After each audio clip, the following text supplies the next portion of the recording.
یک کودک 2 ساله از اویله مهاجران تاجیک در شهر نیکولسکوی در نویه توسنای ولایت لنینگراد روسیه از ترازه قبط 4 بنای استقامتی به زمین افتاده است.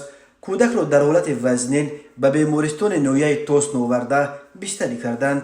یک منبع در مقامات حفظ حقوق منطقه به پایگاه خبری نیفسکی نووستی گفت که این حادثه ناخوش روز 9 اپریل سال 2023 ساعت 13:50 در یک بنا در کوچه پلوامایسکا به سبب کودک را به نظارت گذاشتن مادرش افتاده است.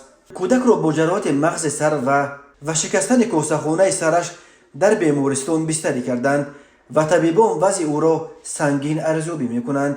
بنا به اطلاع نیفسکی نووستی، پدر و مادر این طفل از تاجیکستان بوده در ولایت لنینگراد اجاره می‌شینند. آنها باز 2 طفل دیگر سالهای تولدشان 2018 و 2019 دارند. سالهای آخر شماره هرچه زیادتر مهاجران تاجیک زن و فرزندان خود را با خود به روسیه میبرند.